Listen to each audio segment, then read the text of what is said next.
అనయా రా తమ్ముడు, మెట్లు జారుతున్నాయి, జాగ్రత్త చూసుకుని రా.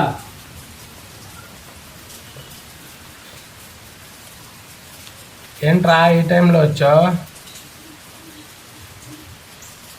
ఏం చేయాలో అర్థం కావట్లేదు అన్న. 3 రోజుల నుంచి వర్షం పడుతూనే ఉంది, దానికి తోడు కరెంటు కూడా పోయింది.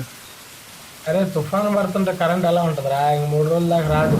ఈ 3 రోజులుగా కురుస్తున్న వర్షానికి బుడమేరు కట్టలు తెంచుకుని సింగినగర్ని సీతానగరాన్ని ముంచేసింది. మనల్ని ముంచడానికి పెద్ద సమయం ఏం పట్టదు. ఇటువైపు కృష్ణా నది గంట గంటకి తన వేగాన్ని పెంచుతూ ఊరి మీద కుప్పొంగుతుంది. అటు బుడమేరు, ఇటు కృష్ణా నది. ఏ క్షణాన్నైనా మన విజయవాడిని ముంచెత్తచ్చు. ఈ వర్షాలు కూడా ఇప్పుడప్పుట్లో తగ్గేలా లేవు.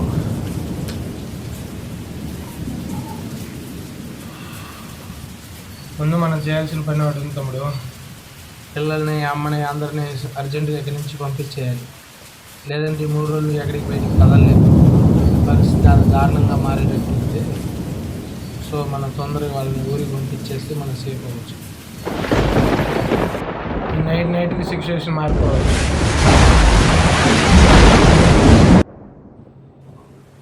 జాగ్రత్త కింద చూసుకున్నాడు, పెద్ద కాలం ఉంది. ఆటో పట్టు, కాటుకోబట్టు, ఇంకో ఆటో ఇగో, జాగ్రత్త. చెప్పానారా, నైట్కి నైట్ మొత్తం వచ్చేస్తుంది. జాగ్రత్త రే, ఎవరికి ఎలా రాలేదు.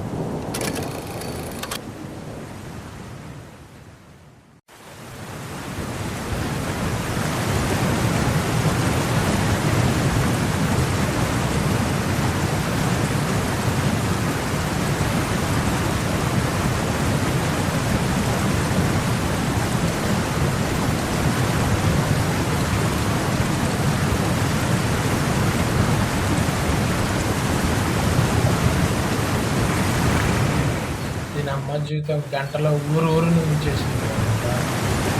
దేవుడికే దిక్కు లేనప్పుడు మనకి మనలాంటి వాళ్ళ పరిస్థితి ఏంటంటే చూసావుగా.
రెడీ ఎక్కడ ఉన్నాడు?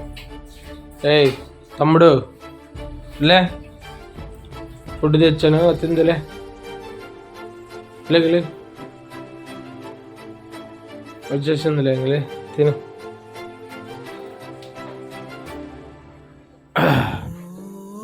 అబ్బా ఇదిగో తీసుకో తిను.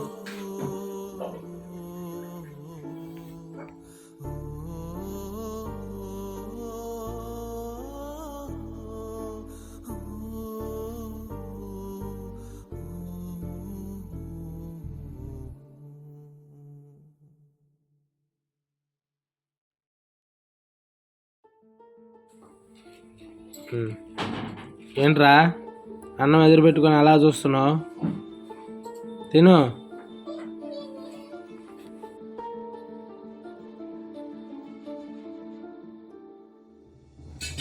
తిను కానీ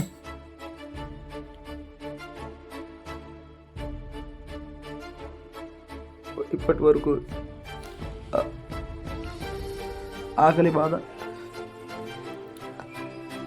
ఆహారం కోసం ఎదురుచూపు ఇవి ఎలా ఉంటాయో కూడా తెలియదు.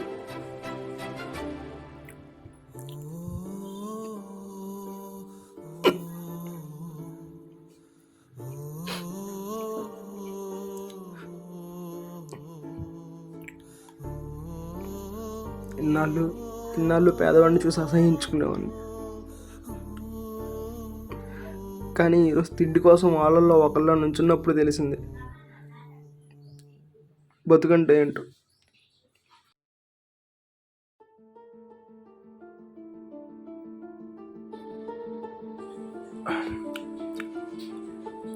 తమ్ముడు ఒకటి గుర్తుపెట్టుకో, మనలోనే రాయి ఉన్నోడు లేనోడు అని తేడా.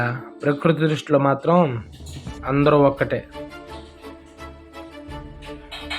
అది ఒకటి గుర్తుపెట్టుకో.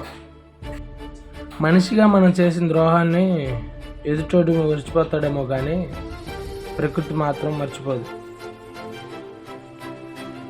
రే ప్రకృతి దృష్టిలో ఉన్నోడు లేనోడు మంచోడు చెడ్డోడు ఎవరైనా ఒకటే.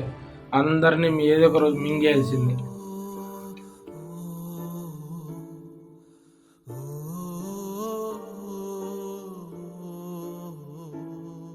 అయినా తమ్ముడు భూమి మీద చాలా పాపాలు ఎక్కువైపోయినాయి. ముందు ముందు ఎన్ని విపత్తులు చూడాల్సి వచ్చిందో ఆ కొండ మీద అమ్మవారికే తెలియదు. కానీ ఏం చేద్దాం, విధి ఎలా రాసి ఉంటే అలా జరుగుద్ది. ప్రకృతికి మనం ఏదైతే ఇస్తామో అదే మనకు తిరిగి ఇచ్చిద్ది. మనం ప్రకృతిని నాశనం చేసాం, అదే మన కుంభం వచ్చింది.